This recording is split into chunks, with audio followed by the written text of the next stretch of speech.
नमस्कार, good morning दोस्तों। आज अपन पढ़ने जा रहे हैं तिलहनी फसलों के बारे में और तिलहनी फसलों में भी अपन पढ़ेंगे सोयाबीन के बारे में। सोयाबीन एक तिलहनी और दलहनी दोनों प्रकार की फसल है। इसे तिलहन और दलहन दोनों के रूप में आंका गया है। दोनों के रूप में ही इसका यूज किया जाता है, लेकिन ज़्यादातर दलहन के रूप में इसलिए यूज़ नहीं किया जाता सोयाबीन को, क्योंकि सोयाबीन में एक एंजाइम पाया जाता है जिसका नाम है बिप्लॉक्सीडेज एंजाइम, जो मनुष्य के लिए क्या हानिकारक सिद्ध हुआ है। इससे ज़्यादातर थायराइड जैसी प्रॉब्लम्स उत्पन्न होने के चांसेस रहते हैं, इसलिए इसे दाल के रूप में अपन काम में नहीं लेते हैं। हाइपोथायराइड जैसी बीमारियां मनुष्य में अक्सर देखा गया है। सोयाबीन लगभग एक अच्छा प्रोटीन का सोर्स है, जिसमें दालों दलहनी फसलों तथा तिलहनी फसलों में सबसे अधिक मात्रा में प्रोटीन इसी फसल के अंतर्गत पाया जाता है दोस्तों। साथ साथ ये तेल का भी एक अच्छा स्रोत है। तो आइए हम पढ़ते हैं सोयाबीन के बारे में एक विस्तृत वर्णन। देखिए दोस्तों, सोयाबीन मुख्य रूप से सोयाबीन का उपयोग प्रोटीन के सोर्स के रूप में किया जाता है। तो देखिए आगे करते हैं अपन इसका अध्ययन। इसको एक वैज्ञानिक तौर से देखा जाए, वैज्ञानिक खेती के तौर पे इसका अध्ययन देखा जाए तो इसका बॉटनिकल नेम है ग्लाइसिन मैक्स। ग्लाइसिन मैक्स के नाम से इसको जाना जाता है। दोस्तों आपके सामने जो पिक्चर शो की गई है, इस पिक्चर के अंदर ये सोयाबीन के सीड आपको दिखाई दे रहे हैं। जैसे दलहनी फसलों में आपके मोठ के सीड जैसे होते हैं, उसी प्रकार से सोयाबीन के सीड होते हैं। ये सोयाबीन की पोर्स होती हैं, फलियां, इसलिए इसे दलहनी फसल के रूप में माना गया है, क्योंकि ये सोयाबीन भी क्या फली आती है। जिस फसल के फली आती है उस फसल को कुल आपको पता है या तो लेगुमिनेसी होता है या इसे फेबेसी के नाम से जाना जाता है दोस्तों। तो सोयाबीन के भी क्या फली आ रही है, तो इसका कुल कौन सा होगा, फेबेसी या लेगुमिनेसी कुल होगा। आगे अपन बात करते हैं प्रोटीन की। जहां तक तो इसमें प्रोटीन की मात्रा दोस्तों 41 to 43.5% पाई जाती है। इसमें प्रोटीन का काफ़ी अच्छा स्रोत है। प्रोटीन बहुत अच्छी क्वांटिटी में पाई जाती है। इसके मुकाबले दूसरी फसलों में इतनी प्रोटीन की क्वांटिटी किसी में भी नहीं पाई जाती है। साथ साथ में तेल की जहाँ तक बात करें तो इसमें 20% तेल की मात्रा पाई जाती है दोस्तों।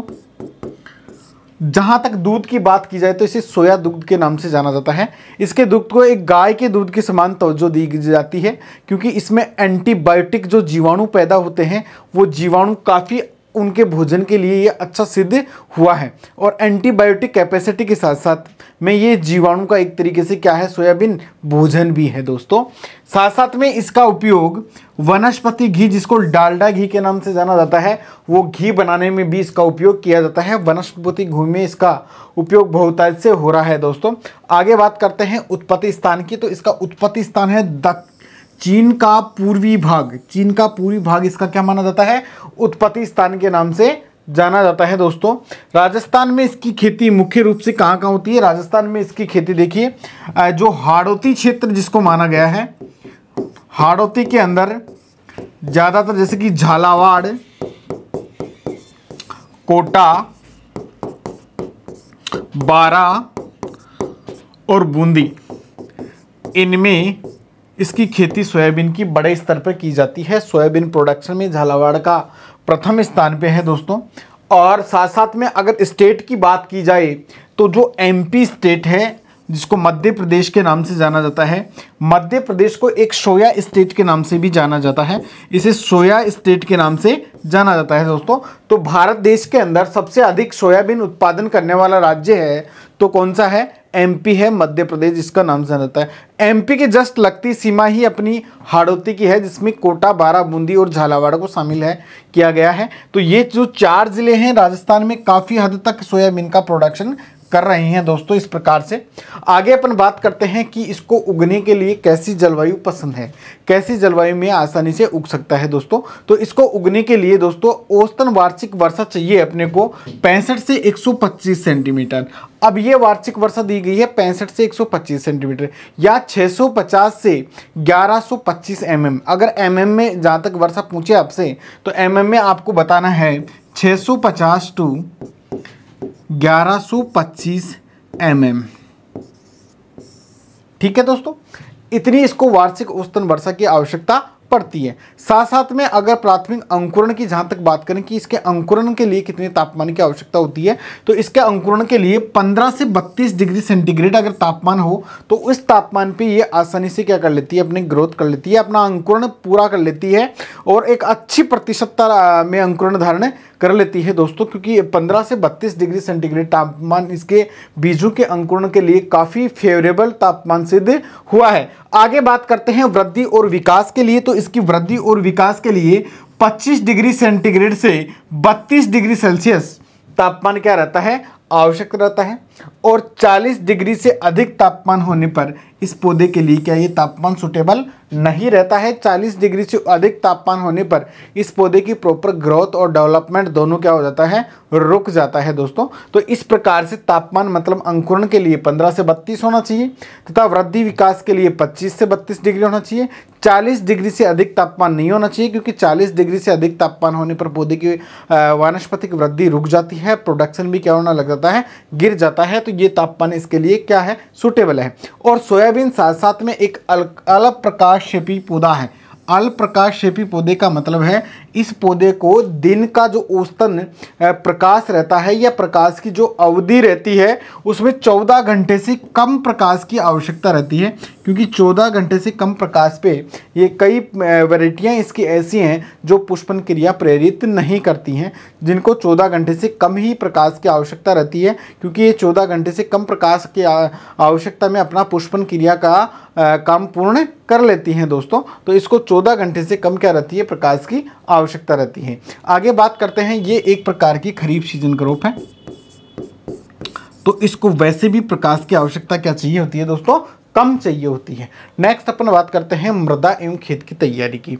जहां तक सोयाबीन को उगाने के लिए काली, जिसको ब्लैक कॉटन सोइल के नाम से जाना जाता है, काली मृदा की आवश्यकता रहती है। काली मृदा ज़्यादातर हाड़ौती क्षेत्र में पाई जाती है, अपने राजस्थान में तथा गंगानगर व हनुमानगढ़ जिले की तरफ पाई जाती है दोस्तों।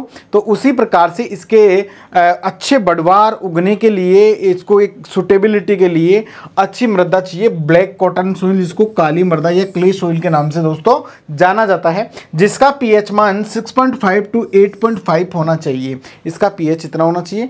और मृदा की जल धारण कैपेसिटी काफ़ी अच्छी होनी चाहिए, मृदा कंकड़ पत्थर रहित होनी चाहिए, उसके लिए सोयाबीन आराम से उसमें उगने के लिए तैयार है दोस्तों। नेक्स्ट अपन बात करते हैं इसकी वैरायटियों की, उन्नत किस्मों की। तो उन्नत किस्में इसकी कौन कौन सी हैं? JS 9305, ये वो वैरायटियां हैं दोस्तों जो अपनी 12th की बुक्स के अंदर मेंशन की गई हैं। इसके साथ साथ इसके अलग वैरायटियां और भी हैं जो काफ़ी उन्नतशील किस्में हैं, लेकिन अपने को NCERT को फॉलो करते हुए पढ़ना है। तो NCERT के अकॉर्डिंग जो वैरायटियां दी हुई हैं, JS 9305, JS 9752, JS 335, MAUS 81, NRS 12, जिसको अहिल्या 3 के नाम से भी जाना जाता है दोस्तों, NRS 37 अहिल्या 4 के नाम से इसको जाना जाता है, PK 472, PK 1024, प्रताप सोया 1 बहुत इंपॉर्टेंट किस्म है। प्रताप सोया 1 किसकी किस्म है? प्रताप सोया 2, प्रताप राज सोया 3, RSS 45 को प्रताप सोया 45 के नाम से भी जाना जाता है, प्रतिष्ठा, गौरव और मोनेटा, इसको मोनेरा नहीं है, ये वैरायटी है मोनेटा वैरायटी, जो सोयाबीन की एक प्रकार से क्या है, उत्परिवर्तित किस्म है दोस्तों। तो इस प्रकार से ये अपने उन्नत किस्में हैं जो आपको याद करनी ही होंगी। अगली बात करते हैं अपन बीज दर और बीजोपचार की। जहाँ तक बीज दर की बात करते हैं तो प्रति हेक्टेयर इसमें अगर छोटे बीज वाली किस्म है आपके पास, जिन बीजों का आकार कैसा होता है, छोटा होता है, छोटे बीज वाली किस्म है, तो आपको 75 to 90 kg पर हेक्टेयर, मतलब 75 से 90 kg एक हेक्टेयर के लिए पर्याप्त क्या रहती है, बीज की मात्रा छोटे बीजों के लिए।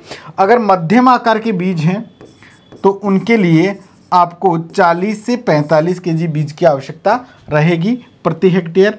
और अगर बड़े आकार के हैं तो फिर बीजों की संख्या आपको और भी क्या लेनी पड़ेगी दोस्तों, ज़्यादा लेनी पड़ेगी। आपको 75 से 90 kg बीज की आवश्यकता प्रति हेक्टेयर रहती है। तो दोस्तों ये तो था आपके 12th बेस के अकॉर्डिंग, 12th की किताब के अकॉर्डिंग। लेकिन ये जो छोटे बीज वाली किस्मों की मैंने आपको बताई, ये आपके बीज दर 12th की बुक के अंदर क्या दी हुई है, गलत दी हुई है। तो इसकी बीज दर होगी दोस्तों 25 kg से 40 केजी प्रति हेक्टेयर। तो आपकी 12th की किताब के अंदर जो दिया हुआ है उसको आपको सुधारना है कि छोटे बीज वालों की आपको 25 से 40 केजी लेनी है, मध्यम आकार के बीज वालों कितनी लेनी है, 40 से 45 लेनी है, और बड़े आकार के अगर बीज हैं तो बड़े आकार के बीजों के लिए आपको 75 से 90 केजी बीज प्रति हेक्टेयर दोस्तों लेना है। ये जो बीज दर दी हुई है ये इस 12th की किताब में आपकी क्या दी हुई है, गलत दी हुई है। आगे अपन बात करते हैं बुआई का समय और विधि।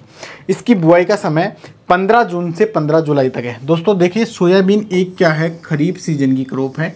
खरीफ सीजन में इसको उगाया जाता है। खरीफ सीजन में फसलों की बुआई जून और जुलाई माह में करते हैं। तो इसकी 15 जून से लेके 15 जुलाई तक आप बुआई कर सकते हैं। बुआई करते समय विधि, आप इसकी कतारों के अंदर दोस्तों बुआई करें। इस प्रकार से कतारों में आपको क्या करनी है, बुआई। तो आप जब कतार में बुआई करते हो तो इसमें कतार से कतार की जो दूरियां रखते हो आप, ये दूरी होनी चाहिए 30 से 45 सेंटीमीटर की आपसी दोनों कतारों के बीच में। तथा पौधे से पौधे की जो दूरी रखते हो दोस्तों, पौधे से पौधे की 10 से 15 सेंटीमीटर की क्या होनी चाहिए, दूरी होनी चाहिए दोस्तों। तो इस प्रकार से आप इसको मतलब जब बुआई करें तब मतलब कतार से कतार की दूरी इतनी होनी चाहिए और पौधे से पौधे की दूरी, तथा बीज की जो गहराई है वो 3 से 4 सेंटीमीटर गहराई होनी चाहिए दोस्तों। इससे ज़्यादा गहराई पर इसके बीजों का अंकुरण सही नहीं हो पाता। तो 3 से 4 सेंटीमीटर इसकी क्या होनी चाहिए, बीज की गहराई होनी चाहिए। साथ में अगर बीजोपचार की अपन बात करते हैं तो बीजोपचार इसका आपको क्या करना है, थायरम और कैप्टान से करना है। थायरम और कैप्टान से जो मृदा वाली बीमारियां और बीज जनित बीमारियां हैं उनसे इसका ट्रीटमेंट हो जाएगा। कैसे, मतलब 2 से 3 ग्राम थायरम या कैप्टान प्रति केजी बीज को आप क्या करें, उपचारित करें दोस्तों। साथ साथ में इसको राइजोबियम कल्चर के 3 पैकेट प्रति हेक्टेयर। कौन सा कल्चर, राइजोबियम कल्चर।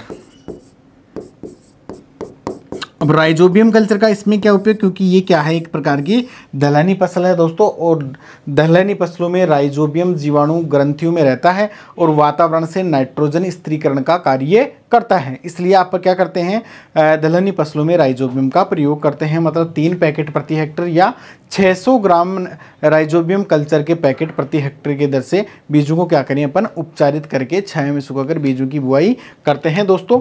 खाद एवं उर्वरक की जहाँ तक बात करें तो आप जिस टाइम में खेत की तैयारी कर रहे होते हैं, मतलब बीज बुआई के 1 महीने पहले लगभग 10 टन प्रति हेक्टेयर आपको गोबर की खाद या FIM देना है। 10 टन प्रति हेक्टेयर FIM या गोबर की खाद। साथ साथ में आपको सिंगल सुपर फास्फेट 250 केजी प्रति हेक्टेयर देना आपको। 1 हेक्टेयर में 250 केजी सिंगल सुपर फास्फेट देना आपको, क्योंकि सिंगल सुपर फास्फेट के अंदर फास्फेट की जो मात्रा पाई जाती है वो कितनी पाई जाती है दोस्तों, 16% पाई जाती है। और साथ साथ में इसमें 12% सल्फर भी पाया जाता है। और इसमें ये तेल वाली और प्रोटीन वाली फसल है तो सल्फर की क्या रहती है दोस्तों, काफ़ी अधिक मात्रा में आवश्यकता रहती है। तो आपको सिंगल सुपरफास्फेट प्रयोग करना है। नाइट्रोजन के लिए प्रारंभिक अवस्था में जब पौधों के अंदर नोडुल्स, जड़ों के अंदर नोडुल्स नहीं बनती या गांठें नहीं बनती है, तो उस समय आप 45 केजी यूरिया का प्रयोग करें। 45 केजी यूरिया प्रति हेक्टेयर आप अगर प्रयोग करेंगे तो इससे पौधे को दोस्तों नाइट्रोजन पोषक तत्व उपलब्ध होगा। जो नाइट्रोजन पोषक तत्व है प्राथमिक अवस्था में भंडार के लिए क्या रहता है, काफ़ी आवश्यकता रहती है इसकी, और बाद में इसकी आवश्यकता नहीं रहती है। क्योंकि आपको मैंने बताया था कि जो दलहनी फसलें होती हैं, दलहनी फसलों की जड़ों के अंदर गांठें पाई जाती हैं और ये इन गांठों में राइजोबियम जीवाणु रहता है। ये राइजोबियम जीवाणु वातावरण से नाइट्रोजन स्थिरीकरण करके पौधे को उपलब्ध कराता है। इसलिए दोस्तों इसको नाइट्रोजन की आवश्यकता नहीं रहती है। बात करते हैं पोटास की, तो पोटास इसको MOP के माध्यम से देते हैं, म्यूरेट ऑफ पोटास के माध्यम से देते हैं, जो कितना 30 से 35 केजी प्रति हेक्टेयर इसको क्या होता है, चाहिए होता है। इतनी पोटास की आवश्यकता रहती है। साथ साथ में कई बार क्या होता है, जब मतलब सोयाबीन की फलियों में दाने खाली रह जाते हैं तो इसे क्या बोलते हैं, होलो हार्ट के नाम से दोस्तों जाना जाता है। तो ये बोरोन तत्व की कमी के कारण रहते हैं। जब सोयाबीन की फलियां खाली रहती हैं तो किस कारण से रहती है, बोरोन तत्व की कमी के कारण रहती है। तो इसके लिए आप बोरेक्स नामक रासायन का छिड़काव कर सकते हैं 0.6%। और साथ साथ में आप जिंक सल्फेट 25 kg प्रति hectare, ZnSO4 zinc sulphate 25 kg प्रति हेक्टेयर की दर से आप फसल में सप्लाई करें। ये कब देना है आपको? जब फसल में फलियां आ जाए। तो इस प्रकार से अपन खाद एवं उर्वरकों का ट्रीटमेंट इसमें करते हैं दोस्तों। सोयाबीन में खाद और उर्वरक इस प्रकार से आपको सप्लाई करना है। आगे बात करते हैं सिंचाई की। आपको पता है ये एक खरीफ सीजन की क्रॉप है। तो दोस्तों सोयाबीन खरीफ सीजन की क्रॉप है, तो ये लगभग वर्षा ऋतु के ऊपर ही क्या रहती है? आधारित रहती है। तो वर्षा ऋतु के समय जब बारिश ना हो या फसल को जिस टाइम में पानी मिल ही नहीं रहा हो, तो आप लगभग इसमें 2 सिंचाइयाँ कर सकते हो। 2 सिंचाई कब कब करनी है आपको? और सिंचाई तो बारिश के माध्यम से हो ही रही है। 2 सिंचाई, एक सिंचाई आपको करनी है फूल आते समय करना है, और दूसरी सिंचाई जब दोस्तों इसमें दाना बनने लगे तब आपको करना है, दाना बनते समय। तो इस प्रकार से इसमें कोई सिंचाई की इतनी खास आवश्यकता नहीं रहती, क्योंकि जिस टाइम में बरसात होती है उस टाइम में आप क्या करते हैं, इसको लगाते हैं सोयाबीन को। और फिर भी अगर मान लो कई बार जैसे कई कारणवश वर्षा लेट हो जाती है, तो उस कंडीशन में या बीच में जैसे सूखा पड़ जाता है, गैप दे देते हो, उस कंडीशन में आप सोयाबीन की सिंचाई फूल आते समय व फलियाँ बनते समय करें दोस्तों। आगे अपन बात करते हैं निराई और गुड़ाई की। सोयाबीन ज़्यादा निराई गुड़ाई चाहने वाली फसल नहीं है, लेकिन फिर भी आपको क्या करना है, 25 से 30 दिन के बाद में पहली, मतलब डेज आफ्टर सोइंग, 25 से 30 दिन के बाद में आपको पहली निराई गुड़ाई करके और खरपतवारों को नष्ट कर देना है दोस्तों। दूसरी निराई गुड़ाई आप 40 से 45 दिन पे करें, मतलब बुआई की 40 दिन से 45 दिन के बाद में करें। और अगर खरपतवार नियंत्रण करना हो, आपको वहाँ नियंत्रण करना हो, तो एक इमेजाथाफिर नाम का खरपतवार नाशी आता है, जो सोयाबीन के लिए काफ़ी इफेक्टिव सिद्ध हुआ है। इमेजाथाफिर, इस सोयाबीन में खरपतवार नाशी का आप प्रयोग करें, जिससे रासायनिक खरपतवार नियंत्रण के नाम से जाना जाता है दोस्तों। तो इस प्रकार से आप प्रयोग कर सकते हैं। आगे अपन बात करते हैं पादप संरक्षण की। तो जहाँ तक पादपों में कीट और रोगों की अपन बात करते हैं, तो सोयाबीन में एक तो फड़का नाम का जो इंसेक्ट होता है वो ज़्यादा लगता है, जो पत्तियों का रस चूस के ज़्यादातर पत्तियों को नष्ट करता है, सुखा देता है। एक दोस्तों इसमें लगता है तना छेदक, जो तने के मध्य सुरंग बनाकर ये इंसेक्ट और पौधे को नष्ट कर देता है। एक होता है पत्ती छेदक, मतलब पत्तियों के आर पार क्या कर देता है, छेद कर देता है। ये 3 प्रकार के इंसेक्ट हैं इसमें, जिसमें किसी भी प्रकार के कोई भी इंसेक्टिसाइड जैसे क्योनाल्फोस 500 से 600 ml प्रति हेक्टर का क्या करें आप छिड़काव करें, या मेलाथियन पाउडर के छिड़काव के माध्यम से भी उसको नष्ट कर सकते हैं। आगे बात होने वाली है दोस्तों, जो मेन इंसेक्ट है इसका है, इसका नाम है गर्डल बिटल। क्या नाम है दोस्तों? Girdle beetle. काफ़ी बार पूछा गया है ये क्वेश्चन, ये आपकी किताब में शायद नहीं होगा, लेकिन मैं आपको बता देना चाहता हूँ, ये जेट एग्ज़ाम की दृष्टि से और एग्रीकल्चर सुपरवाइजर एग्ज़ाम की दृष्टि से काफ़ी इम्पोर्टेंट क्वेश्चन है कि सोयाबीन में लगने वाला मुख्य कीट कौन सा है। तो दोस्तों सोयाबीन में लगने वाला मुख्य कीट है गर्डल बीटल, जो जिसकी संरचना इस प्रकार से होती है। ये बीटल आपने देखा होगा इस प्रकार से, और ये पत्तियों के देखो इस प्रकार से छेद बनाकर और फिर इसमें क्या करता है, रस चूसने का कार्य करता है दोस्तों। तो इसका मुख्य इंसेक्ट है गर्डल बिटल। आगे बात करते हैं रोगों की। तो इसका मुख्य रोग है पत्ती धब्बा और पत्ती गलन रोग, जिसमें पत्तियों के ऊपर इस प्रकार से स्पॉट पड़ जाते हैं। स्पॉट पड़ने के साथ साथ पत्तियां गलने लग जाती हैं और इस प्रकार से सूखी हुई आपको दिखाई देती हैं दोस्तों। साथ साथ में अगला रोग है जड़ गलन। जड़ गलन में इस प्रकार से सोयाबीन के पौधे को आप उखाड़ के देखेंगे तो जड़ें क्या हो जाती हैं दोस्तों, काली हो जाती हैं, जिसे नीचे से ऐसा लगता है कि कोई ना कोई इंसेक्ट इसको कुतर के खा गया। ये जड़ गलन बीमारी इस प्रकार से देखो पौधे में होती है, ज़्यादातर ज़्यादा पानी भरे रहने की कंडीशन में हो जाता है, आपको बताएं। और इसका नियंत्रण के लिए आपको क्या करना है, ट्राइकोडर्मा से आप बीजों को उपचारित करके दोस्तों बोएं, मतलब 2 से 3 ग्राम प्रति केजी बीज को ट्राइकोडर्मा फफूंदनाशी जो होता है, फंजीसाइड होता है, मतलब उसके माध्यम से उपचारित करके बोएं दोस्तों। आगे बात करते हैं कटाई और मंडाई की। तो जहाँ तक कटाई और मंडाई की बात करें तो पत्ती जो फलियाँ होती हैं सोयाबीन की वो हरे रंग से अगर भूरे रंग में परिवर्तित होने लग जाएं तो उस समय आपको सोयाबीन को उखाड़ लेना है और एक जगह इकट्ठा कर लेना है। साथ साथ में उसको थोड़े 5 से 7 दिन तक धूप देना है। जब इसके दानों में 10 से 13% नमी बच जाती है तब आपको क्या करना है, थ्रेसर के माध्यम से दानों को मंडाई कर लेना है और अलग कर लेना है दोस्तों। आगे बात करते हैं अपन उपज की। उपज की जहाँ तक बात करें तो जगह यदि मान लो आपका सिंचित क्षेत्र है कि आपने सिंचाई के माध्यम से सोयाबीन को उत्पादित किया है तो उसके लिए आपको 25 से 30 क्विंटल प्रति हेक्टेयर आपको बीज प्राप्त होगा सोयाबीन का। असिंचित क्षेत्र है, मतलब वर्षा के ऊपर आधारित खेती की है आपने, तो उसमें आपको 10 से 15 क्विंटल प्रति हेक्टेयर क्या होगा, दाना प्राप्त होगा दोस्तों। साथ साथ में अगर बात करते हैं अपन सूखे चारे की तो सूखा चारा आपको 30 से 35 क्विंटल प्रति हेक्टेयर दोस्तों उपलब्ध हो जाएगा। तो इस प्रकार से अपन ने सोयाबीन की फसल पढ़ी। सोयाबीन की फसल काफ़ी इंपॉर्टेंट फसल है, इसको दलहन और तिलहन दोनों फसलों के अंदर पढ़ा जाता है दोस्तों। हाँ तो दोस्तों तिलहनी फसलों में अपनी अगली फसल है जिसका नाम है सूरजमुखी।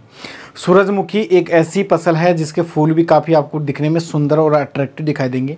इसके फूल को चक्र बिंब या डिंबक के नाम से जाना जाता है दोस्तों। काफ़ी अच्छी क्वांटिटी में इसमें तेल की मात्रा मौजूद रहती है। तेल के अंदर लिनोलिक अम्ल मौजूद रहता है जो एक हृदय रोगियों के लिए काफ़ी अच्छा साबित हुआ है, क्योंकि लिनोलिक अम्ल के अंदर क्या कोलेस्ट्रॉल कम करने की कैपेसिटी पाई जाती है जो हृदय रोगियों के लिए काफ़ी फायदेमंद रहा है। तो अपन 1 बाय 1 करके ऐसे ही एक वैज्ञानिक खेती के तौर पे सूरजमुखी के बारे में अपन पढ़ेंगे। वैसे भारत के अंदर सबसे अधिक सूरजमुखी सबसे अधिक मात्रा में देखी जाए तो कर्नाटक राज्य के अंदर उगाई जाती है। उसके बाद में राजस्थान में बात की जाए तो झालावाड़, श्री गंगानगर, हनुमानगढ़, अलवर जिले आदि में बहुतायत से ये उगाया जाता है। मुख्य रूप से इसका उपयोग तेल में ही किया जाता है दोस्तों। तो देखिए आप इसका बॉटनिकल नेम की जहाँ तक बात करें तो हेलियंथस एनस इसका बॉटनिकल नेम है। हेलियंथस एनस के नाम से जाना जाता है इसको। हेलियंथस एनस इसका बॉटनिकल नेम है दोस्तों। जहाँ तक बात करें अपन फैमिली की तो इसकी फैमिली है दोस्तों कंपोजिटी, जिसका नाम है एस्ट्रेसी के नाम से इसको जाना जाता है। कंपोजिटी फैमिली है इसकी। और कंपोजिटी फैमिली का दूसरा नाम है एस्ट्रेसी। एस्ट्रेसी फैमिली के नाम से जाना जाता है दोस्तों। आगे अपन बात करते हैं तो सूरजमुखी का जो फ्लोर है, पुष्प है, वो इस प्रकार से दिखाई देता है। इसको मूढ़क के नाम से या बिंब के नाम से जाना जाता है दोस्तों। मूढ़क या बिंब के नाम से जाना जाता है। जो ये चक्र आपको दिखाई दे रहा है इसमें क्या है, बीज पाए जाते हैं। इन बीजों से ही क्या प्राप्त होता है दोस्तों, तेल प्राप्त होता है। इसे चक्र मंडल के नाम से भी जानते हैं। चक्र मंडल के नाम से भी इसको दोस्तों संबोधित किया जाता है। और जो ये सूरजमुखी का फ्लोर का जो बिंब होता है, ये मूढ़क होता है जो आपको दिखाई दे रहा है, ये जैसे जैसे सूर्य घूमता है वैसे वैसे वैसे तो क्या होता है जब पृथ्वी सूर्य के चारों ओर चक्कर लगाती है, लेकिन अपने को प्रतीत ऐसा होता है जैसे सूर्य अपने ओर चक्कर लगा रहा होगा। तो जिस दिशा में सूर्य जाता है उसी दिशा में इस फ्लोर का क्या मुँह उस तरफ ही रहता है। इसका कारण क्या है, इसका दोस्तों कारण है ऑक्सिन हार्मोन। ऑक्सिन के कारण क्या होता है, इसमें ऑक्सिन पाया जाता है, क्योंकि ऑक्सिन आपको पता है शीर्ष कलिकाओं में पाया जाता है। तो इसका एक शीर्ष भाग ये है पौधे का। तो जैसे जैसे सूर्य के गति करता है एक तरीके से, उसी प्रकार से ये फ्लोर भी उसके पीछे पीछे क्या करता रहता है, गति करता रहता है। उसी की साइड में इसका मुंह आपको दिखाई देगा। तो ये सारा किसके कारण से होता है दोस्तों, ऑक्सिन हार्मोन के कारण से होता है, क्योंकि इसमें ऑक्सिन की काफ़ी अच्छी सांद्रता पाई जाती है। आगे अपन बात करते हैं कुछ इस प्रकार से। इसकी फैमिली है कंपोजिटी फैमिली, जिसको कंपोजिटी कुल के नाम से जाना जाता है। इसे मैंने बताया कि एस्ट्रेसी के नाम से भी जाना जाता है दोस्तों। एस्ट्रेसी फैमिली का दूसरा नाम कंपोजिटी है। जिसको कुल के नाम से संबोधित किया जाता है। जहां तक बात की जाए उत्पत्ति स्थान की, किसका होरिजन पैलेस या इसकी सबसे पहले उत्पत्ति कहाँ हुई थी, तो दोस्तों इसकी सबसे पहले उत्पत्ति मैक्सिको के अंदर हुई थी। मैक्सिको कहाँ, दक्षिणी अमेरिका के हिस्से को मैक्सिको के नाम से जाना जाता है, या इसको मध्य अफ्रीका भी कई किताबों के अंदर लिख रखा है कि मध्य अफ्रीका के अंदर सूरजमुखी की उत्पत्ति हुई थी। लेकिन इसका ज़्यादातर मैक्सिको या दक्षिणी अमेरिका ही आपको बुक्स के अंदर मिलेगा। जो एनसीईआरटी की आपकी बुक है 12th, उसमें मैक्सिको मध्य अमेरिका दोनों दे रखा है दोस्तों। आगे अपन बात करते हैं गुणसूत्र संख्या की, तो इसमें 2n बराबर 34 क्रोमोसोम नंबर पाए जाते हैं। इसका जो पुष्पक्रम होता है, पुष्पक्रम, इस इन्फ्लोरेसेंस या पुष्पक्रम को मोडक या कैपिटुलम के नाम से दोस्तों जाना जाता है। या तो मोडक कह दो या कैपिटुलम कह दो, बात एक ही है। इसके जो बीज होते हैं, उससे मोडक के अंदर जो बीज पाए जाते हैं चक्रमंडल के अंदर, जो मैंने ये बताया था आपको, इन बीजों को अकेन के नाम से जाना जाता है दोस्तों। अकेन के नाम से जाना जाता है या संबोधित किया जाता है। आगे अपन बात करते हैं टेस्ट वेट की। टेस्ट वेट आपको पहले बता दूं कि टेस्ट वेट कहते हैं किसको है, जब किसी भी पौधे के बीज का मतलब 1000 बीज हैं और उन 1000 बीजों का भार आप तोलेंगे तो वो उसका क्या होगा दोस्तों, टेस्ट वेट के नाम से संबोधित किया जाएगा। तो इसका टेस्ट वेट है 40 से 50 ग्राम। 40 से 50 ग्राम इसका टेस्ट वेट है। जहां तक बात करते हैं तेल की मात्रा की, क्योंकि तिलहनी फसल है, मुख्य रूप से अपने को उपयोग किसका करना है, तेल का करना है, तो इसमें तेल की मात्रा 45 से 50% दोस्तों पाई जाती है। और उस तेल के अंदर भी लिनोलिक अम्ल पाया जाता है। कौन सा अम्ल पाया जाता है, लिनोलिक अम्ल पाया जाता है। बहुत इंपॉर्टेंट क्वेश्चन है ये लिनोलिक अम्ल क्या करता है, जो हार्ट के पेशेंट होते हैं, हृदय रोगी जो होते हैं, उनमें आपको पता है कि ज़्यादातर हार्ट अटैक वगैरह कोलेस्ट्रॉल की वजह से आते हैं। तो ये क्या करता है, कोलेस्ट्रॉल की मात्रा को कम करता है। तो जो मनुष्य या इंसान सूरजमुखी के तेल का इस्तेमाल खाने में करता है, उसमें हार्ट अटैक के चांसेस क्या हो जाते हैं, कम हो जाते हैं। या जिसमें हार्ट अटैक हो भी रखा है उसमें क्या दोबारा रिपीट होने के चांसेस कम हो जाते हैं। इसलिए लिनोलिक अम्ल होने के कारण इसके तेल का उपयोग करना चाहिए। यह एक प्रकार से परपरागित फसल है, इसमें परपरागण पाया जाता है, मतलब क्रॉस पोलिनेशन इसके अंदर पाया जाता है दोस्तों। डीएनपी मतलब डे न्यूट्रल प्लांट है ये। इसका प्रकाश अवधि का इसके ऊपर कोई किसी प्रकार का प्रभाव नहीं पड़ता। इस क्वेश्चन को भी काफी बार पूछा गया है कि प्रकाशावधि के आधार पर सूरजमुखी किस प्रकार का पौधा है, तो सूरजमुखी दिवस निष्प्रभावी पौधा जिसको बोलते हैं, दिवस निष्प्रभावी पौधा, दिवस निष्प्रभावी पौधा है दोस्तों ये। इसको प्रकाश की पुष्पन क्रिया के लिए किसी प्रकार की कोई आवश्यकता नहीं रहती है। आगे अपन बात करते हैं पोटेशियम की जो कमी रह जाती है इस पौधे के अंदर, तो इसमें बीज क्या हो जाते हैं, खाली रह जाते हैं। पोटेशियम की कमी के कारण बीज क्या रह जाते हैं दोस्तों, खाली रह जाते हैं। इसलिए आपको पोटेशियम भूमि की तैयारी के समय इसमें अच्छी खासी मात्रा में देना है। इसके तेल में जो दुर्गंध आती है वो किसके कारण से आती है, ऑक्सीकरण के कारण आती है दोस्तों। मतलब ऑक्सीजन की कमी हो जाती है जिस क्षेत्र में, तो उस कारण से इसके तेल में ऑक्सीकरण के कारण क्या होती है, दुर्गंध पैदा हो जाती है। इसके तेल में एक एंजाइम पाया जाता है, बहुत इंपॉर्टेंट क्वेश्चन है ये भी। इस एंजाइम का नाम है प्यूफा एंजाइम। कौन सा एंजाइम पाया जाता है, प्यूफा एंजाइम। ये एंजाइम वाला क्वेश्चन भी काफ़ी एग्जामों के अंदर पूछा गया क्वेश्चन है। तो इसके तेल में पाए जाने वाला एंजाइम कौन सा है, प्यूफा एंजाइम है दोस्तों। आगे अपन बात करते हैं जलवायु की। तो देखिए जाए तो इसको आप खरीफ, रबी, जायद तीनों सीजन के अंदर उगा सकते हैं सूरजमुखी को। बट इसका पौधा जो है ये समशीतोष्ण व शीतोष्ण क्षेत्रों के अंदर काफ़ी अच्छी मात्रा में ग्रोथ करता हुआ देखा गया है। इसकी फसल में काफ़ी अच्छी बढ़वार जो मिली है वो समशीतोष्ण और शीतोष्ण जलवायु के अंदर मिली है दोस्तों। वैसे इसकी जलवायु जैसे शीत प्रदेशों के अंदर 130 दिन के अंदर ये क्या होता है, पौधा परिपक्व होकर अपना उत्पादन दे देता है। लेकिन जहाँ पर गर्मी होती है या खरीफ सीजन में इसको लगाओगे आप, तो आपको 80 से 85 दिन के अंदर ही इसका उत्पादन प्राप्त हो जाएगा दोस्तों। तो ज़्यादा ग्रोथ करेगा वो समशीतोष्ण क्षेत्रों के अंदर, जिन क्षेत्रों की जलवायु कम रहती है उन क्षेत्रों के अंदर दोस्तों। आगे अपन बात करते हैं मृदा की।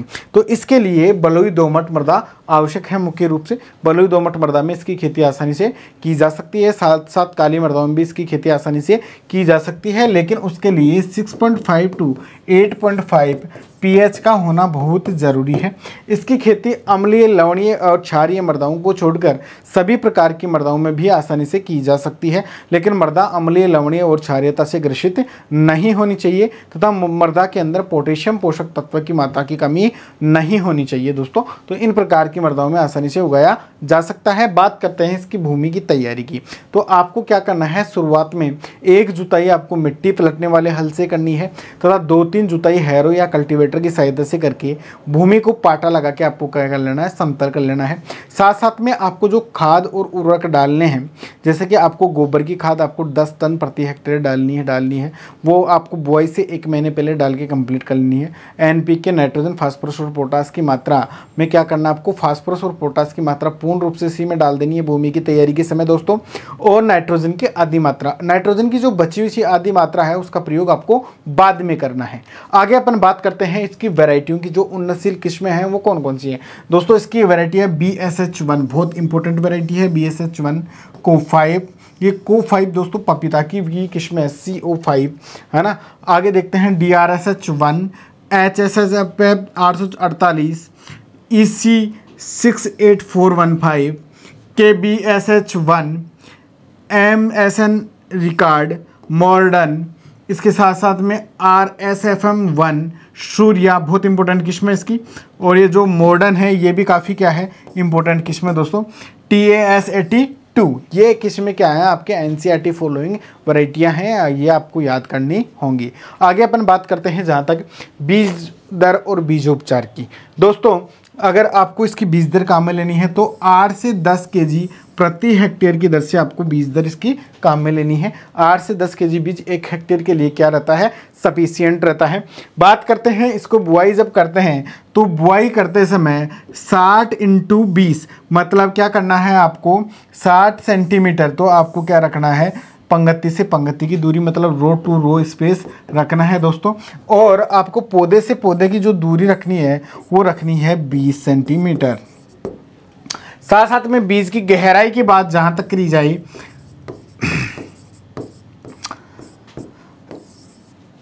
तो आपको गहराई 3 से 4 सेंटीमीटर रखनी है दोस्तों। 3 से 4 सेंटीमीटर गहराई पर इसका पौधा आसानी से उग जाता है। आगे अपन बात करते हैं बुआई का समय और विधि की। बुआई के समय और विधि की बात करते हैं तो ये 3 सीजन में उगाया जाता है, खरीफ, रबी और जायद में उगाया जाता है। खरीफ में इसकी बुआई आपको करनी है जून और जुलाई माह में, जुलाई माह में करनी है। रबी में इसकी बुआई करनी है आपको अक्टूबर और नवंबर माह में करनी है। और अगर जायद में इसकी आपको बुआई करनी है तो दोस्तों आपको फरवरी और मार्च में करनी है, जिसको बसंत ऋतु के नाम से भी जाना जाता है। 3 सीजन में आप इसकी बुआई आराम से कर सकते हैं। विधि की जहाँ तक बात करें तो विधि इसको सीड ड्रिल के माध्यम से बीजों की बुआई कतारों में की जाती है। कतार से कतार की R/P मैंने आपको बता दिया, जिसमें 60 × 20 सेंटीमीटर का स्पेस देके इसको लगाया जाता है दोस्तों। आगे अपन बात करते हैं खाद और उर्वरक की। खाद और उर्वरक की जहाँ तक बात करें तो इसमें देखिए 10 टन प्रति हेक्टेयर आपको FIM या गोबर की खाद डालनी है। जो भूमि की तैयारी आप कर रहे हो उस टाइम में आपको डालनी है दोस्तों। बात करते हैं नाइट्रोजन और फास्फोरस पोटास की। तो 1 हेक्टेयर में प्रति हेक्टेयर आपको 60 से 80 kg नाइट्रोजन डालना है, प्रति हेक्टेयर डालना है।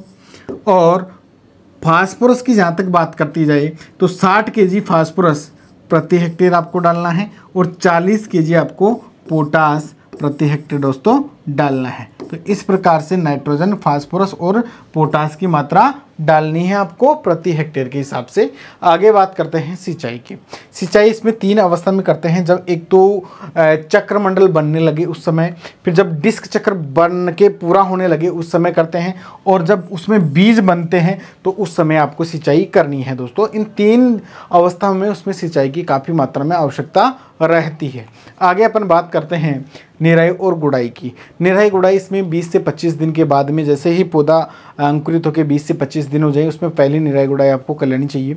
दूसरी निराई गुड़ाई आपको 40 से 45 दिन पे करनी है। खरपतवारों को हाथ से उखाड़ के या कुदाली के माध्यम से आपको क्या करना है, नेस्ट करना है। साथ साथ में आपको रासायनिक खरपतवारनाशी अगर इसके अंदर यूज करें तो प्रोमेट्रिन नामक एक रसायन होता है, इस रसायन का आप उपयोग कर सकते हैं। एक सोयाबीन इसमें सूरजमुखी में काम में लिया जाने वाला क्या है, शाकनाशी है। प्रोमेट्रिन आपका उपयोग में काफ़ी कारगर साबित हुआ है दोस्तों।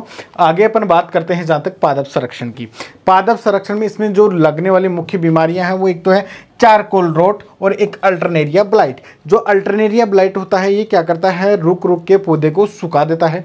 चारकोल जो रोट होता है ये भी क्या करता है, पौधे को एक प्रकार से सूखन सी पैदा कर देता है। तो ये दो इसकी क्या है, मुख्य बीमारियां हैं। आगे अपन बात करते हैं जहाँ तक, तो इसमें सबसे ज़्यादा जो खतरा रहता है वो तोता एक पक्षी होता है। तोता आपने देखा होगा सब लोगों ने, तोता पक्षियों का मतलब खतरा काफ़ी ज़्यादा रहता है इसमें। ये पक्षी क्या करते हैं, जो ये चक्रमंडल होता है, बिंब होता है, मुड़क जिसको बोलते हैं, इसमें चोंच मार मार कर इन बीजों को क्या कर देते हैं, खा जाते हैं या खाली कर देते हैं। तो ऐसी कंडीशन में आपको इनके उपचार के लिए क्या करना है दोस्तों, इनके उपचार के लिए एंटी पैरेट रिबन का प्रयोग करना है। एंटी पैरेट रिबन का आपको प्रयोग करना है। एंटी पैरेंट रिबन क्या होता है, जैसे इसमें मैंने पीछे की तरफ लगा रखी है, ये इस तरफ की टेप जो चमकीले टाइप की टेप होती है उसको एंटी पैरेंट रिबन के नाम से जाना जाता है। इस पर जब प्रकाश पड़ता है सूर्य का तो ये चिलकता है, मतलब एक प्रकार से, तो उसके कारण क्या ये तोते भाग जाते हैं यहाँ से। तो इस प्रकार के आप इसका प्रयोग कर सकते हैं दोस्तों। जिस प्रकार से आपको सामने ये मैंने शो कर रखी है और इस प्रकार से आप देख सकते हैं एंटी पैरेट रिबन इस प्रकार का भी आता है। मार्केट में काफ़ी डिफरेंट टाइप के एंटी पैरेट रिबन प्रयोग में लिए जाते हैं, काम में आ रहे हैं। तो आप किसी भी एंटी पैरेट रिबन का प्रयोग कर सकते हैं। कन्फ्यूज होने की आवश्यकता नहीं। एंटी पैरेट रिबन कोई बड़ा स्पेशल यंत्र नहीं होता। एंटी पैरेट रिबन क्या होता है, एक चमकीली फिल्म होती है जो आप लगा सकते हैं, जैसे इसमें दिखाया गया है और इसमें दिखाया गया है। ये प्रकाश के कारण क्या होती है, चमकती है, जिससे तोते भाग जाते हैं खेत से। आगे अपन बात करते हैं परागण की। तो मधुमक्खी में जो परागण होता है वो क्या होता है, पर परागण होता है। सॉरी, जो सूरजमुखी होती है इसमें जो परागण होता है वो क्या होता है, पर परागण होता है। तो इसमें पर परागण क्रिया को संपन्न करने के लिए खेत में मधुमक्खियों को लाके बैठाया जाता है। जिस प्रकार से इस चक्कर में ये बैठी मधुमक्खियाँ और इस मधुमक्खियों के माध्यम से इनमें क्या परागण क्रिया संपन्न होती है। तो ये इसमें मधुमक्खियाँ ज़्यादा कारगर साबित हुई है।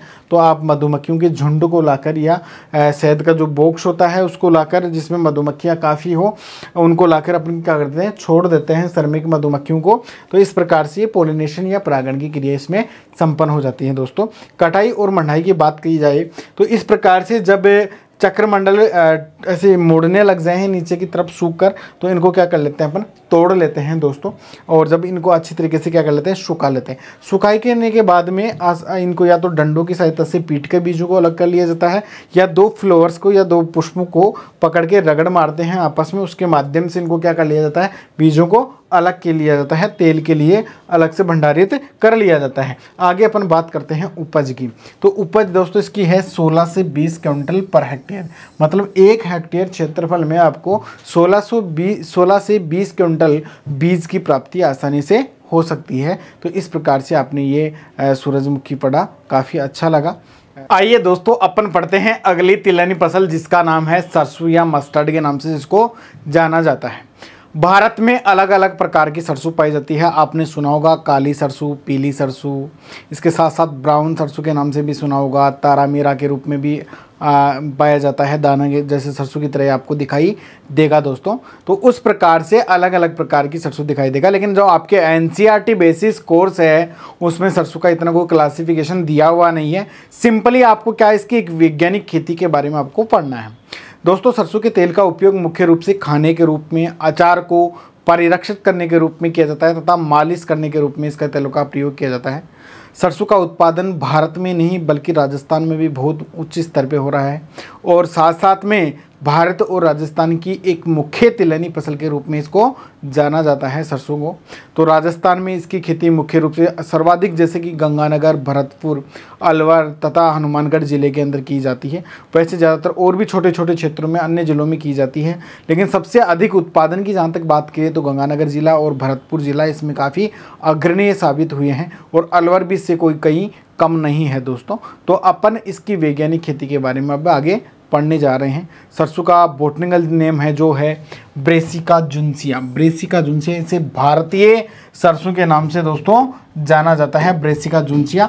वैसे आप कई किताबों के अंदर ब्रेसिका जुन्सिया पढ़ोगे तो उसके सामने आएगा राई लिखा हुआ आएगा दोस्तों, राई का नाम से संबोधित होगा। तो इस प्रकार से ये सरसों का पौधा होता है, आपको दिखाई दे रहा होगा दोस्तों। और ये सरसों का तेल जिसका रंग इस कारण से होता है, ऐसे हो रहा है। और ये बीज जो नीचे दिखाई दे रहे हैं, ये फ्लावर आपको दिखाई दे रहे हैं। अलग अलग सरसों का पौधा आपने सभी बच्चों ने देखा होगा, जो मतलब क्योंकि राजस्थान के सभी जिलों के अंदर इसका पौधा पाया जाता है, सभी जिलों में इसकी खेती की जा रही है। और जो गंगानगर, हनुमानगढ़, जयपुर तथा भरतपुर, अलवर से जो बच्चे हैं वो बच्चे तो आसानी से सब इनको जानते ही हैं। आगे अपन बात करते हैं जहाँ तक कि इसकी फैमिली की बात करें, जहाँ तक फैमिली दोस्तों, इसका कुल जो है, इसका कुल है क्रूसीफेरी, क्रूसीफेरी, या इस क्रूसीफेरी को ब्रेसिकेसी के नाम से भी जाना जाता है, ब्रेसिकेसी के नाम से संबोधित किया जाता है। तो चाहे से आपको ब्रेसिकेसी दो या क्रूसीफेरी दो, एक ही चीज है दोनों, ब्रेसिकेसी या क्रूसीफेरी इसका कुल है दोस्तों। उत्पत्ति स्थान की जहां तक बात करें तो इसका उत्पत्ति स्थान चाइना है, चीन को इसका उत्पत्ति स्थान माना जाता है। लेकिन कुछ वैज्ञानिकों के अनुसार तथा कुछ लोगों का ये मत है कि इसका उत्पत्ति स्थान दक्षिणी पश्चिमी एशिया भी माना जाता है, दक्षिणी पश्चिमी एशिया सरसों का उत्पत्ति स्थान माना जाता है। और वैसे कई लोग क्या कहते हैं इसको कि चाइना इसका उत्पत्ति स्थान है। इसके तेल में एक एल्केलॉइड पाया जाता है जिसके कारण क्या आती है, तीव्र गंध आती है। उस एल्केलॉइड का नाम है सिनीग्रीन। सिनीग्रीन के कारण इसमें क्या आती है, तीव्र गंध आती है दोस्तों। और आगे बात करते हैं इसमें तेल की मात्रा की। तो सरसों के बीजों में एक्चुअल में तेल की मात्रा 33% पाई जाती है, 33% तेल की मात्रा पाई जाती है। ये क्वेश्चन जेट 2009 के अंदर आया हुआ भी है, जेट के एग्जाम 2009 में आया हुआ क्वेश्चन है। लेकिन दूसरी बात करें तो आपकी बुक के अंदर 42 से 44% दे रखा है। यह आपको एनसीईआरटी वाला ही फॉलो करना है कि इसमें 42 to 44% क्या पाया जाता है, तेल की मात्रा पाई जाती है दोस्तों। एक्चुअल 33% इसमें तेल की मात्रा पाई जाती है। आगे अपन बात करते हैं जलवायु की। सरसों एक प्रकार का समशीतोष्ण शीतोष्ण जलवायु में उगने वाला पौधा है दोस्तों। इसकी खेती समशीतोष्ण और शीतोष्ण में की जाती है। आपको पता है कि रबी ऋतु की फसल है, क्योंकि रबी ऋतु कब आती है, अक्टूबर, नवंबर, दिसंबर, जनवरी तक क्या रहती है, फरवरी तक रबी ऋतु की सीजन के पौधे या फसलें उगती हैं। तो उस टाइम में आपको पता रहती है ठंड रहती है, ठंड का मतलब समशीतोष्ण या शीतोष्ण क्षेत्र। इसके वानस्पतिक वृद्धि और अंकुरण हेतु 18 से 25 डिग्री सेंटीग्रेड तापमान की आवश्यकता रहती है तथा वार्षिक वर्षा अगर माउट हो भी जाए तो चल जाएगी, नहीं भी हो तो कोई दिक्कत वाली बात नहीं है। वातावरण में ज़्यादा आर्द्रता नहीं होनी चाहिए, क्योंकि ज़्यादा आर्द्रता के कारण इसमें छाछा रोग का प्रकोप हो जाता है, जिसे पाउडरी मिल्ड्यू के नाम से संबोधित किया जाता है दोस्तों। नेक्स्ट अपन बात करते हैं मृदा और खेत की तैयारी। ज़्यादातर इसकी खेती बलुई दोमट मृदा इसकी खेती के लिए क्या है दोस्तों, उपयुक्त है। बलुई और दोमट जो मृदा है इसकी खेती के लिए क्या है, काफ़ी अच्छी सिद्ध हुई है। बलुई दोमट मृदा इसकी खेती के अंदर जिसका पीएच मान 6.5 to 8.5 होना ज़रूरी है। ये ज़्यादा लवणीय, क्षारीय और अम्लीय मृदाओं में इसकी खेती सुटेबल से नहीं की जा सकती है। जल निकास प्रॉपर होना चाहिए, ज़्यादा जल भराव वाली कंडीशन में भी इसकी खेती नहीं की जा सकती है दोस्तों। आगे बात करते हैं खेत की तैयारी की। खेत की जहाँ तक बात करें तो इसको एक जुताई आपको करनी है मिट्टी पलटने वाले हल से। मिट्टी पलटने वाले हल से आप एक जुताई करोगे तो मिट्टी ऊपर की मिट्टी नीचे और नीचे की मिट्टी क्या हो जाएगी, ऊपर। उसके बाद में आपको 2 से 3 जुताइयाँ कल्टीवेटर या हैरो के माध्यम से करके भूमि को पाटा लगा के भुरभुरा बना लेना है। एक प्रकार से समतल बना लेना है, भुरभुरी आपको दिखाई देनी चाहिए। साथ साथ में फिर आप क्या करेंगे, बीजों की बुआई करेंगे। जब बीजों की बुआई करेंगे तो उससे पहले जब खेत की तैयारी कर रहे होते हैं आप लोग, तो उस समय आपको गोबर की खाद तथा साथ साथ में फास्फोरस और पोटासिक जो उर्वरक हैं, जिप्सम जो उर्वरक है, इसका प्रयोग आपको पहले ही कर देना है भूमि की तैयारी के समय ही दोस्तों। आगे अपन बात करते हैं उन्नत किस्मों के बाद में, जिसमें उन्नत किस्म है पूसा जय किसान। ये बहुत इम्पोर्टेंट वैरायटी किस्म है इसकी, जो मतलब इसको बायो 902 के नाम से संबोधित किया जाता है। काफ़ी कंपटीशन में इसको पूछा गया है। पूसा जय किसान बायो 902। लक्ष्मी जिसको RH 8812 के नाम से जाना जाता है। पूसा बोल्ड, पूसा कल्याणी, वरुणा, वरुणा इसको टी 69 के नाम से भी जाना जाता है दोस्तों। क्रांति, इसको PRH 15 के नाम से, RS 30, रजत जिसको PCR 7 के नाम से जाना जाता है, अरावली बहुत इंपॉर्टेंट किस्म है इसकी, स्वर्ण ज्योति, माया, साथ साथ में आशीर्वाद, जगन्नाथ, जगन्नाथ देखो धान की भी किस्म है उत्परिवर्तित, और सरसों की भी क्या है किस्म है। आगे अपन बात करते हैं इसकी और भी किस्में, जैसे वसुंधरा, आपकी पूर्व मुख्यमंत्री वसुंधरा भी इसकी क्या है दोस्तों किस्में हैं। साथ साथ में इसके अगर अनुसंधान संस्थान की बात की जाए, निदेशालय की सरसों अनुसंधान निर्देशालय जो सेवर भरतपुर के अंदर स्थित है दोस्तों, सेवर भरतपुर के अंदर स्थित है सरसों अनुसंधान निर्देशालय, वो डायरेक्टरेट ऑफ मस्टर्ड के नाम से जाना जाता है, जो सेवर भरतपुर में स्थित है दोस्तों। आगे अपन बात करते हैं बीज दर की। तो अगर आप सिंचित क्षेत्र के अंदर आप सरसों उगाने जा रहे हैं, तो सिंचित क्षेत्र में आपको इसकी बीज दर प्रति हेक्टेयर काम में लेनी है 2.5 to 3 kg, मतलब 2.5 से 3 kg बीज दर प्रति हेक्टेयर आपको काम में लेनी है दोस्तों। अगर आप असिंचित क्षेत्रों में उगा रहे हैं इसकी, तो 4 से 5 kg प्रति हेक्टेयर आपको बीज दर काम में लेनी है। बीजोपचार की जहाँ तक बात करते हैं अपन, तो थायरम 3 ग्राम दवा प्रति kg बीज को क्या करें आप उपचारित करेंगे, 3 ग्राम दवाई से बीज को उपचारित करके बुआई कर देंगे दोस्तों, छाया में सुखाकर। साथ में बात करते हैं बुआई का समय एवं विधि। आपको पता है कि ये सरसों एक प्रकार का रबी सीजन का फसल है, रबी सीजन में इसकी फसल उगाई जाती है दोस्तों। तो जब आप इसकी बुआई करो, तो आप असिंचित क्षेत्रों में 15 सितंबर से 15 अक्टूबर तक आप इसकी बुआई कर सकते हो। जब मान लो आपका सिंचित क्षेत्र है, जहाँ पर आप सिंचाई के माध्यम से सरसों उगा रहे हो, तो इसकी 15 अक्टूबर से लेकर और 30 अक्टूबर तक फाइनल बुआई कर देनी है। अधिक लेट बुआई करने से दोस्तों, जब आप अगर लेट बुआई करते हैं सरसों की, तो उस समय आपको किसका जो पाउडर मिल्ड्यू या छाछा बीमारी होती है, उससे क्या आपको प्रॉब्लम हो सकती है, मतलब वो बीमारी अटैक कर सकती है। इसलिए इसकी लेट बुआई ज़्यादातर नहीं करनी चाहिए, जल्दी बुआई कर देनी चाहिए दोस्तों। कि इसकी बुआई जब करें आप, तो कैसे करें, आप इसकी बुआई कतारों में कर सकते हैं, जिसमें कतार से कतार की दूरी 35 से 45 सेंटीमीटर दोस्तों रख सकते हैं, कतार से कतार की दूरी। तथा पौधे से जो पौधे की दूरी आप रखेंगे वो 10 से 15 सेंटीमीटर रख सकते हैं। और साथ में आप बीज की जो गहराई है 4 से 5 सेंटीमीटर रखेंगे, इसमें 4 से 5 सेंटीमीटर गहराई पर बीजों की बुआई करेंगे। आगे नेक्स्ट अपन बात करते हैं खाद एवं उर्वरक की। आपको क्या करना है, भूमि की तैयारी के समय ही 8 से 10 टन प्रति हेक्टेयर गोबर की खाद या FIM का प्रयोग करना है दोस्तों, बुआई की बीज बुआई के 1 महीने पहले। इसके बाद में आपको नाइट्रोजन पोषक तत्व है 92 kg प्रति हेक्टेयर देना है दोस्तों। नाइट्रोजन कितना देना है, 92 kg प्रति हेक्टेयर की दर से आपको देना है नाइट्रोजन की मात्रा, जिसमें आधी मात्रा आपको भूमि की तैयारी के समय प्रयोग करना है।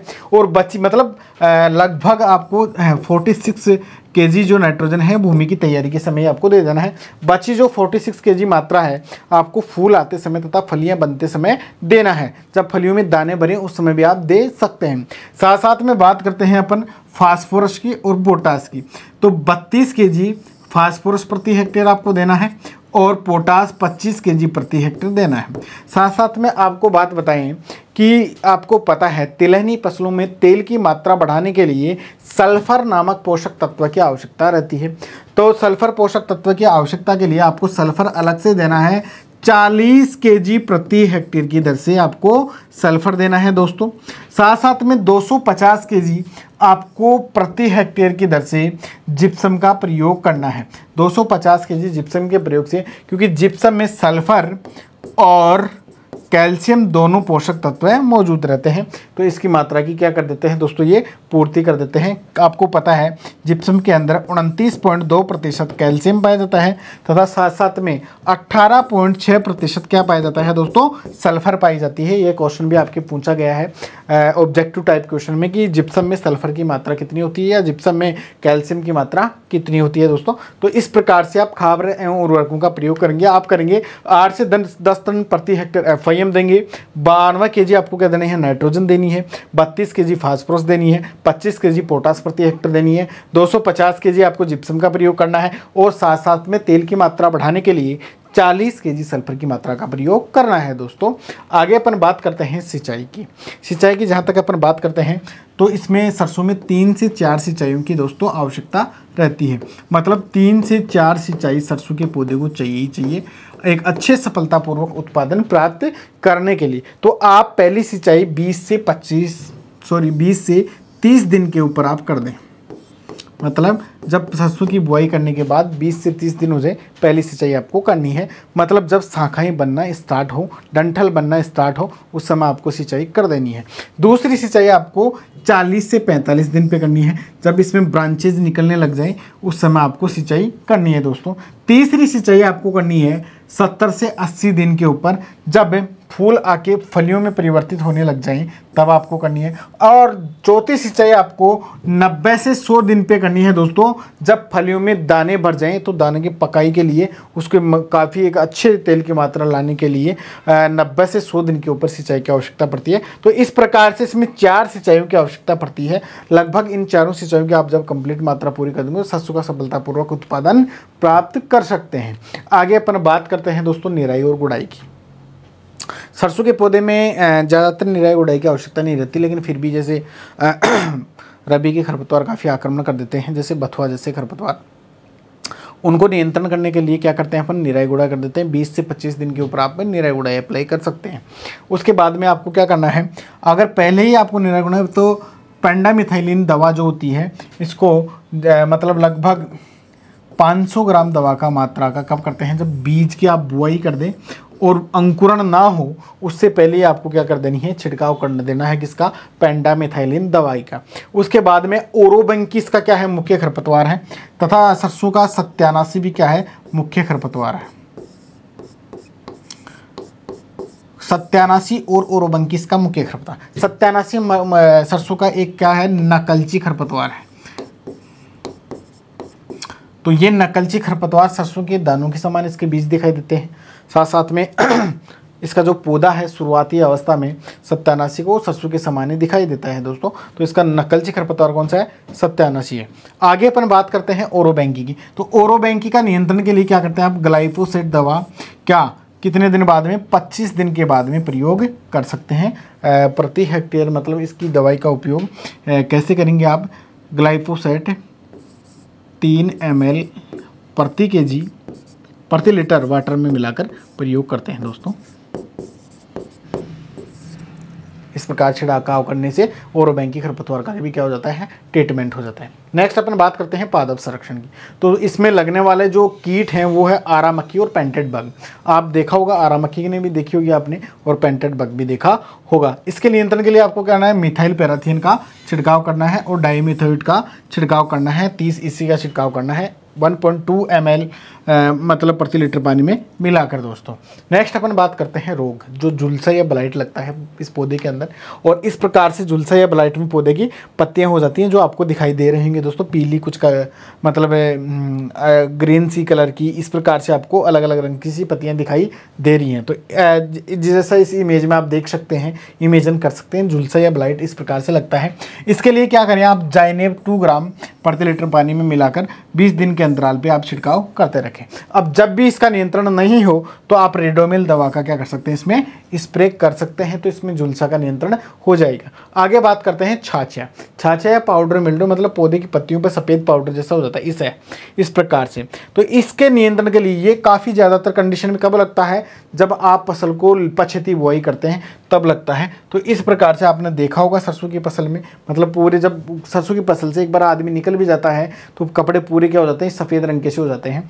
तो इस प्रकार का ये जो चूर्ण लगता है, इसके नियंत्रण के लिए आप 20 kg प्रति हेक्टेयर गंधक का चूर्ण प्रयोग करें और 1 ml के हिसाब से क्या करें आप कैराथियान 30 EC का प्रयोग करें प्रति लीटर पानी में डालकर। उससे क्या छाछा नियंत्रण में काफ़ी सुविधा आपको मिल सकती है दोस्तों। तो ये इसके दो काफ़ी इंपॉर्टेंट रोग हैं, छाछा और कौन सा, झुलसा, जो रोग मैंने आपको बताया था। नेक्स्ट अपन बात करते हैं फसल को पाले से बचाने के लिए। आपको पता है कि इसकी फसल रबी सीजन की क्रॉप है। अक्टूबर, नवंबर, दिसंबर, जनवरी तक मतलब काफ़ी इसकी वृद्धि और विकास होती रहती है। जनवरी के बाद में ये दाना बनाना स्टार्ट करती है। फरवरी मार्च में इसकी क्या करते हैं अपन, कटाई करते हैं दोस्तों। तो उस कंडीशन में क्या होता है, पाले का प्रकोप ज़्यादा होता है, इसको पाला ज़्यादा नुकसान पहुँचा देता है। तो उस कंडीशन में आप क्या कर सकते हैं, एक तो 0.1% H2SO4 या सल्फ्यूरिक अम्ल का आप छिड़काव करें। सल्फ्यूरिक अम्ल जिसको हम बोलते हैं गंधक का तेजाब के नाम से भी इसको संबोधित किया जाता है, 0.1% का छिड़काव करें। साथ साथ में आप क्या करें, शाम के समय खेत में हल्की सिंचाई करें। सिंचाई से क्या होता है, उस क्षेत्र का तापमान इंक्रीज होता है। और खेत के चारों तरफ या बीच के अंदर आपको एक क्या करना है, धुआं कर देना है दोस्तों, लगभग सुबह 4-5 बजे के आसपास। उस कंडीशन में क्या तापमान ज़्यादा रहता है, मतलब 2 बजे के बाद ही मान लीजिए आप, तो आपको धुआं करना है, सिंचाई करनी है और H2SO4 या सल्फ्यूरिक अम्ल के छिड़काव से आप सरसों को काफ़ी हद तक बचा सकते हैं। आगे अपन बात करते हैं जहाँ तक कटाई और मंडाई की। जब दाने अच्छी तरीके से भर जाएं तो आप फली को फोड़ के देख लें कि हाँ, और जब फलियां हरे रंग से थोड़ी भूरे रंग में परिवर्तित होने लग जाएं, हल्का लाइट होने लग जाएं, तो उस कंडीशन में आपको सरसों को ऊपर से डंठल के ऊपर से कटाई कर लेनी है और थ्रेसरिंग के माध्यम से अलग कर लेना है दाने को। दोस्तों आगे बात करते हैं उपज की। तो सिंचित क्षेत्रों में इसकी उपज 15 से 20 क्विंटल प्रति हेक्टेयर नापी गई है। 15 से 20 क्विंटल इसका दाना प्राप्त होता है। तो इस प्रकार से अपन ने सरसों की फसल पढ़ी। मैं उम्मीद करता हूँ काफ़ी अच्छे तरीके से आपको समझ में आया होगा। अगली फसल है दोस्तों अपनी अलसी। अलसी का उपयोग रेशा तथा तेल दोनों में किया जाता है। अलसी का एक तेल ऐसा तेल है जो जल्दी सूखने वाला तेल है। इसका उपयोग मुख्य रूप से रंग पेंट में किया जाता है। साथ साथ में अन्य कई औषधियाँ बनाने में भी इसके तेल का प्रयोग किया जाता है दोस्तों। और रंग पेंट में, इसका रंगाई छपाई में तथा शाही बनाने में भी इसके तेल का प्रयोग किया जाता है। तो अपन आगे बढ़ेंगे इसकी वैज्ञानिक खेती के बारे में। तो क्या है, लाइनम यूसीटेटिसियम इसका क्या है, बोटनिकल नेम है दोस्तों। लाइनम यूसीटेटिसियम के नाम से इसको संबोधित किया जाता है। और आगे बात करते हैं इसकी फैमिली की। देखिए, जिस बच्चे का अलसी का पौधा देखा हुआ नहीं हो, तो अलसी का पौधा जब हरा ग्रीन अवस्था में रहता है तो कुछ इस प्रकार से दिखाई देगा आपको, और जब सूख जाता है तो इस प्रकार से आपको दिखाई देगा। अलसी के जो बीज हैं वो इस प्रकार से आपको दिखाई देंगे। थोड़ी बीजों में चमक और चिकनाहट होती है ऊपर की तरफ, और जो तेल निकाला हुआ आपके सामने इस प्रकार से पड़ा है। इसके डंठल जो दिखाई दे रहे हैं आपको, डंठलों का उपयोग रेशा निकालने में भी दोस्तों किया जाता है। तो ये दोहरे पर्पज वाली क्रॉप हो गई जिसका उपयोग रेशा और तेल दोनों में किया जाता है। नेक्स्ट अपन बात करते हैं इसका कुल की। जहाँ तक कुल की बात करें तो इसका फैमिली या कुल है लाइनेसी फैमिली से ये बिलोंग करता है दोस्तों। लाइनेसी फैमिली से बिलोंग करता है। काफ़ी बार इसको क्वेश्चन को पूछा गया है कि अलसी की फैमिली कौन सी है, लाइनेसी। इसके उत्पत्ति स्थान की जहाँ तक बात करें तो इसका उत्पत्ति स्थान कुछ वैज्ञानिक मानते हैं कि दक्षिणी पश्चिमी एशिया है, लेकिन कुछ वैज्ञानिक कहते हैं कि अफगानिस्तान माना जाता है। तो जो वो कह रहे हैं अपन भी वही मान लेते हैं, या तो अफगानिस्तान है या दक्षिणी पश्चिमी एशिया है। इससे कुछ पेपर में फालतू आना नहीं है आपके। इसके जो फल का प्रकार है वो कैप्सूल है दोस्तों। फल का प्रकार कैप्सूल है, जैसा कि आंवला का फल है। आंवला के फल का प्रकार भी क्या है दोस्तों, कैप्सूल के नाम से संबोधित किया जाता है। आगे बात करते हैं अपन, इसका पुष्पक्रम कैरिम्बोसम के नाम से जाना जाता है दोस्तों। इस प्रकार से आपने देखा होगा। गुणसूत्र संख्या की जहाँ तक अपन बात करें तो 2n बराबर इसमें गुणसूत्र संख्या 30 पाई जाती है। क्रोमोसोम नंबर कितने पाए जाते हैं, 30 पाए जाते हैं दोस्तों। तेल की जहाँ तक बात करें कि इसमें कितनी क्वांटिटी में तेल की मात्रा पाई जाती है दोस्तों, तो तेल इसमें 33 से 47% देखा गया है कि इसके अंदर तेल की मात्रा 33 से 47% पाई जाती है। इस तेल के अंदर सबसे इंपॉर्टेंट बात है ओमेगा 3 फैटी एसिड पाया जाता है। कौन सा पाया जाता है, ओमेगा 3 फैटी एसिड पाया जाता है, जो ये काफ़ी हृदय रोगियों के लिए काफ़ी अच्छा माना जाता है दोस्तों। ओमेगा 3 फैटी एसिड हृदय रोगी इससे काफ़ी ठीक हुए हैं।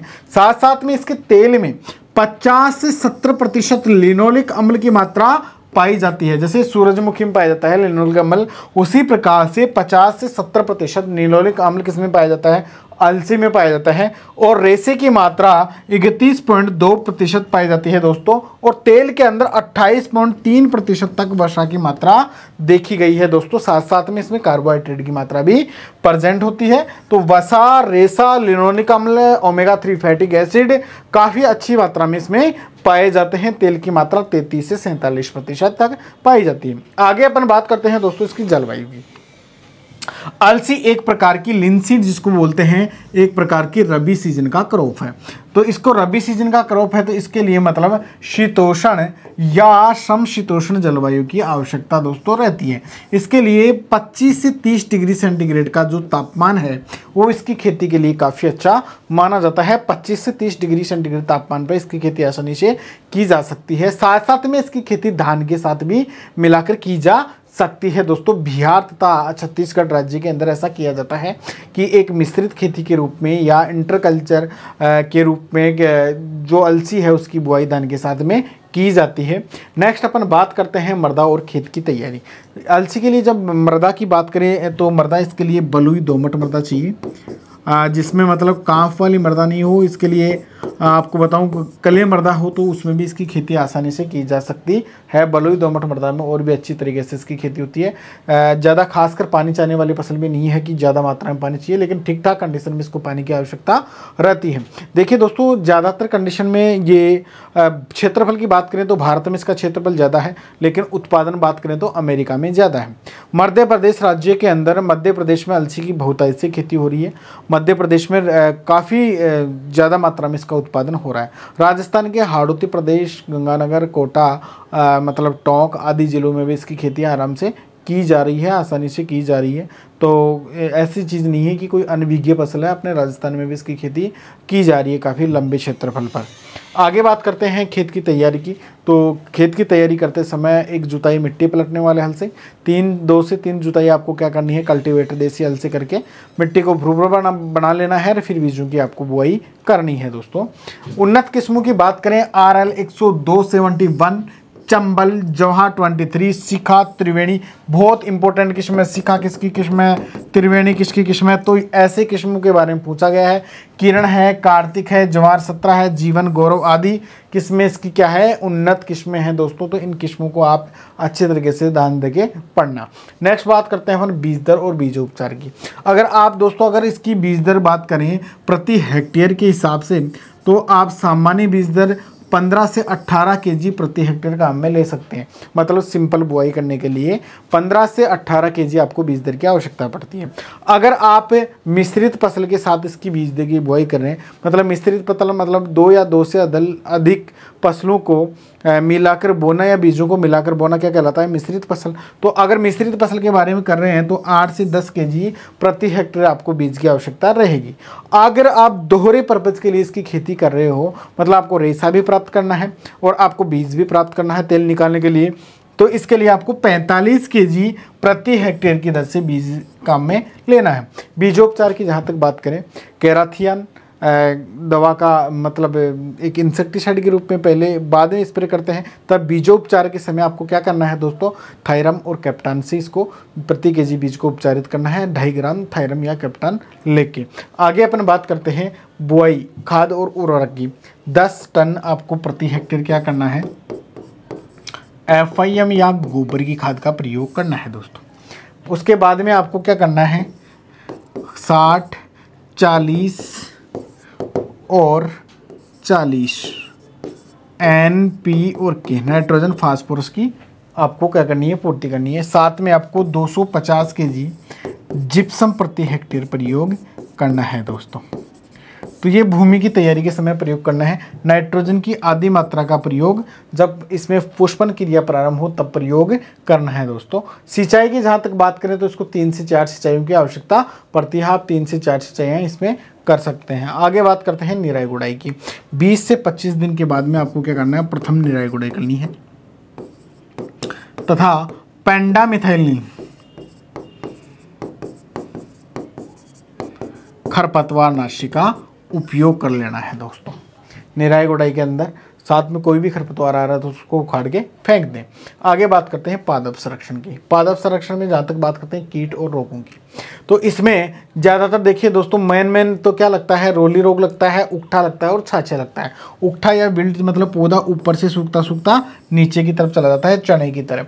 छाछा जैसे कि आपने सरसों में पढ़ा होगा पाउडर मिल्ड्यू, उसी प्रकार से इसमें रोग लगता है। रोली रोग आपने मतलब सरसों और गेहूं दोनों के अंदर पढ़ा है, तो उसी प्रकार से इसका जिनका उनमें नियंत्रण हुआ उसी प्रकार से इसका भी नियंत्रण उसी प्रकार से होता है। कटाई और मंडाई की जहाँ तक बात करते हैं तो इसकी कटाई 130 से 150 दिन के ऊपर क्या करनी चाहिए, कटाई कर लेनी चाहिए। डंठलों को रेशे के लिए अलग सेपरेट कर लेना चाहिए तथा फलियां जो इसकी हैं उससे उनसे क्या कर लेना चाहिए, बीज प्राप्त कर लेना चाहिए। दोस्तों रेशा अलग करने के लिए आपको क्या ना मतलब इसके रेशे को अलग करने के लिए पानी में गला कर रखना पड़ता है तने को कुछ समय तक, फिर रेशे को आप अलग कर सकते हैं। जहाँ तक बात करते हैं उपज की, तो उपज इसकी 10 से 15 क्विंटल प्रति हेक्टर सामान्य अगर आपने बीज बुआई की है तो प्राप्त हो जाती है आपको, और अगर मिश्रित फसल के रूप में की है तो 5 से 6 क्विंटल प्रति हेक्टर आपको मिश्रित खेती के रूप में 4 से 5 क्विंटल आपको बीज की प्राप्ति हो जाती है। दोस्तों तेल निकालने के लिए अलसी काफ़ी एक उपयोगी औषधि भी है,